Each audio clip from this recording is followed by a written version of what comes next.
देव classes special में सभी छात्रों का हार्दिक स्वागत है। आज आप देख रहे हैं कक्षा 9 की गणित का पहला चैप्टर संख्या पद्धति। इसके अंतर्गत जो प्रश्नावली 1.1 इसका इंग्लिश मीडियम का वर्जन हम आपको दे चुके हैं। जो सीबीएसई बोर्ड के बच्चे हैं उसमें देख सकते हैं, और जो हिंदी मीडियम के बच्चे हैं वो इस वीडियो को देखकर भी सीख सकते हैं। सबसे पहला प्रश्न है, क्या शून्य एक परिमेय संख्या है? क्या आप P/Q के रूप में इसे लिख सकते हैं, जहाँ P और Q पूर्णांक हैं और Q does not equal to 0, मतलब Q 0 के बराबर नहीं है। तो इसका उत्तर आएगा आपका हाँ, शून्य एक परिमेय संख्या है और इसे हम P/Q के रूप में लिख सकते हैं। लेकिन ध्यान दीजिएगा कि जो P/Q में Q होगा वो कभी भी 0 के बराबर नहीं होगा। यदि हम बटे के नीचे, मतलब जो हर है, हर को हम कभी भी 0 के बराबर नहीं कर सकते, तभी वो एक परिमेय संख्या कहलाएगी। प्रश्न दूसरा है आपका, 3 और 4 के बीच में 6 परिमेय संख्या बताइए। तो जब भी आपको जितनी भी परिमेय संख्याएं ज्ञात करनी हो उसमें आप एक जोड़िए। 6 ज्ञात करनी है तो एक जोड़िए, और एक जोड़ा तो आपका हुआ 7, और जितना भी आपका जोड़ने की बात आएगा उसी को आप दोनों तरफ, मतलब 3 और 4 के बीच में ज्ञात करनी है तो 3 में भी आप 7 का गुणा करिए और भाग करिए। इसी प्रकार 4 में भी आप 7 का गुणा करेंगे और भाग करेंगे। इस प्रकार जो भी आएगा उसके बीच की संख्याओं को हम लिख सकते हैं। जैसे 22/7, 21/7 तो हमारा आया, तो हम इसके आगे 22/7, 23/7, 24/7, 25/7, 26/7 और 27/7 इस तरह हम लिख सकते हैं।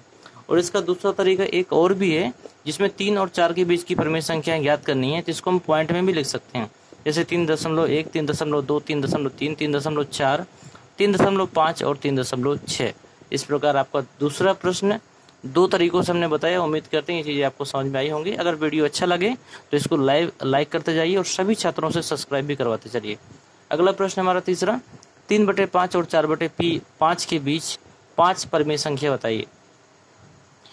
बीच की परिमेय संख्या निकालने का एक और रास्ता है,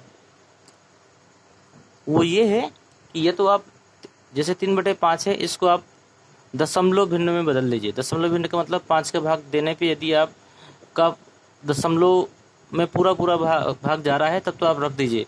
जैसे 5 का भाग 3 में दिया नहीं जाता, लेकिन दशमलव लगा के कितना आया, 6 आया। और इसी प्रकार 5 का भाग 4 में देंगे, दशमलव लगाकर 8 आएगा। और 6 और 8 के बीच में यदि परिमेय संख्या ज्ञात करनी है तो 0.61, 0.62, 0.63, 0.64 और 0.65, इस तरह आप 5, 6, 7 जितनी भी संख्याएं चाहें आप ज्ञात कर सकते हैं। और चौथा और लास्ट प्रश्न है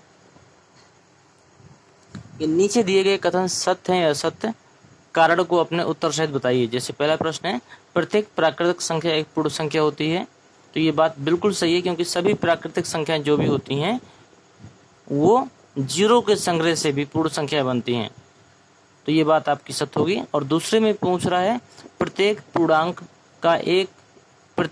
एक पूर्ण संख्या होती है। पूर्णांक एक पूर्ण संख्या नहीं हो सकती है, क्योंकि पूर्णांक जो होता है वो ऋणात्मक भी हो सकता है, और ऋणात्मक संख्या कभी भी पूर्ण संख्या नहीं होती है। और तीसरे में पूछता है, प्रत्येक परिमेय संख्या एक पूर्ण संख्या है।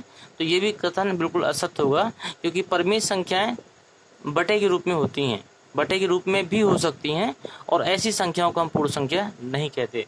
इसी के साथ ये आपका पहली प्रश्नावली का पहला भाग ये बिल्कुल खत्म होता है। और अब हम मिलते हैं अगली प्रश्नावली में।